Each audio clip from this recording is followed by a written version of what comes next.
Breadwinner Chapter 13. But you've never even met him, Parvana exclaimed to Nuria the next day at noon. It was the first chance they'd had to talk about it, just the two of them. Of course I've met him. His family and ours were neighbors for many years. But that was when he was a boy. I thought you wanted to go back to school. I will be going back to school, Nuria said. Didn't you listen to anything Mother was saying last night? I'll be living in Mazar-e-Sharif, in the north. The Taliban aren't in that part of Afghanistan. Girls can still go to school there. Both of his parents are educated. I can finish school, and they'll even send me to the university in Mazar. All of this was written in a letter that had arrived while Parvana was out at work. The women in the groom's family belonged to the same women's group as Mother. The letter had passed from one member of the group to another until it finally reached Mother. Parvana had read the letter, but she still had a lot of questions. Do you really want to do this? Nuria nodded. Look at my life here, Parvana. I hate living under the Taliban. I'm tired of looking after the little ones.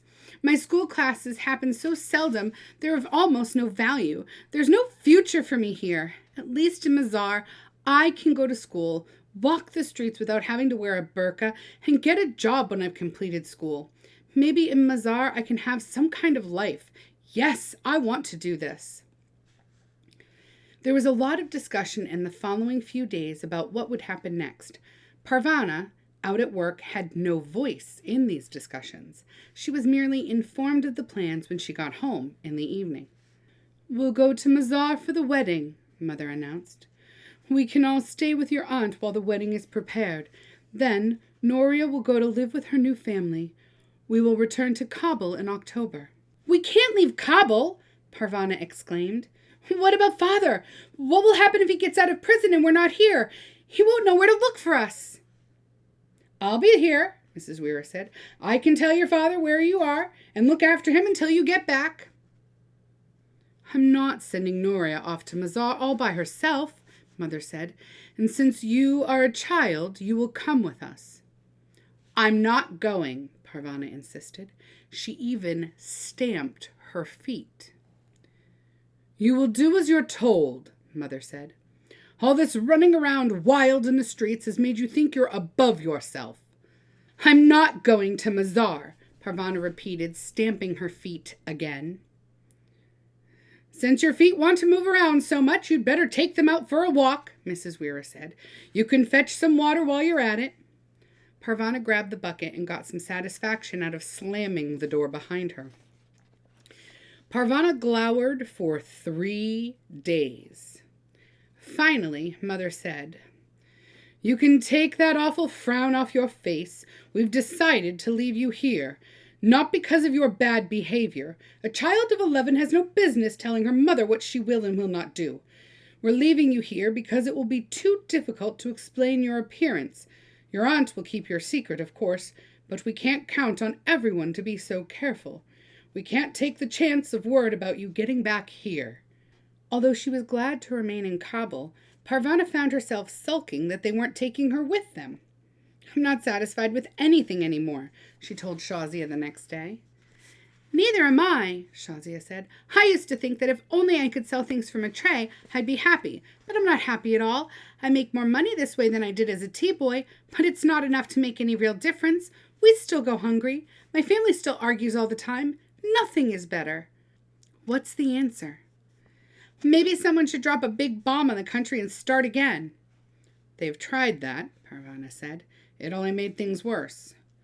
One of the women in the local branch of the women's group was going to accompany Parvana's family to the city of Mazar. Her husband would go with them as the official escort. If the Taliban asked, Mother would be the husband's sister, and Nuria, Miriam, and Ali would be the nieces and nephews. Nuria cleaned out the family cupboard one last time. Parvana watched her pack up her things. If all goes well, we'll be in Mazar in a couple of days, Nuria said. Are you scared? Parvana asked. It's a long journey. I keep thinking of things that can go wrong, but Mother says everything will be fine. They would be traveling together in the back of a truck. As soon as I get out of Taliban territory, I'm going to throw off my burqa and tear it into a million pieces." Parvana went to the market the next day to buy the family some food for the journey. She wanted to buy Nuria a present, too. She wandered through the market looking at things for sale. She finally decided on a pen in a beaded case. Every time Nuria used it at university, and later when she became a real school teacher, she would think of Parvana. "We'll be gone for most of the summer," Mother reminded Parvana the night before they left. "You'll be fine with Mrs. Weira. Do what she tells you and don't give her any trouble." "Parvana and I will be good company for each other," Mrs. Weira said. "And by the time you get back, the magazines should be coming in from Pakistan, all printed and ready to distribute." They left very early the next day. The mid-July morning was fresh, but held the promise of hot weather to follow. "We'd best be going," Mother said.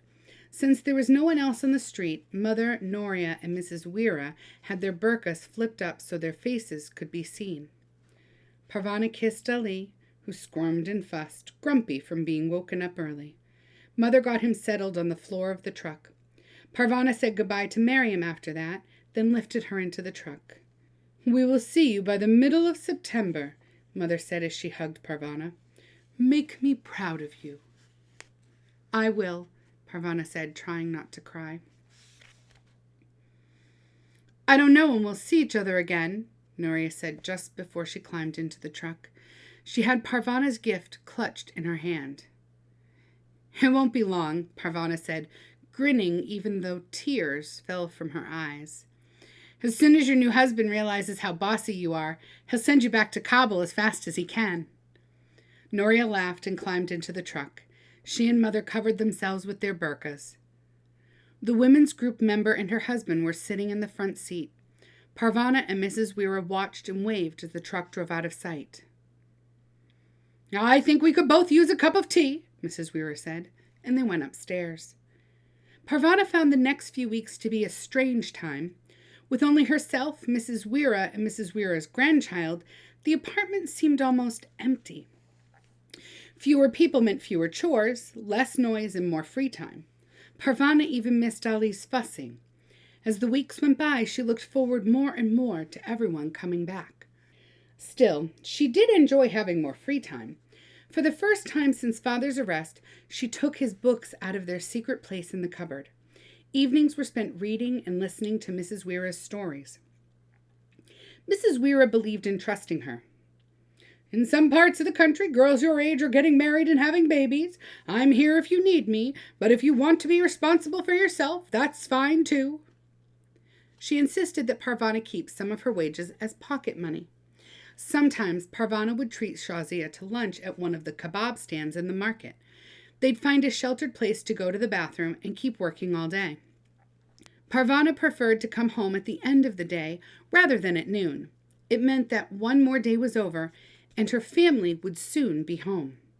Toward the end of August, there was a bad rainstorm. Shazia had already gone home. She had seen the darkening sky and didn't feel like getting wet. Parvana wasn't so clever, and she got caught in the rain. She covered her tray with her arms to keep her cigarettes dry and ducked into a bombed-out building. She would wait out the storm there and go home when it was over. The darkness outside made the inside even blacker. It took a while for her eyes to adjust. While she waited for that to happen, she leaned against the doorway, watching the rain turn Kabul's dust into mud. Gusts of wind mixed with driving rain forced Parvana deeper inside the building. Hoping there were no landmines, she found a dry spot and sat down.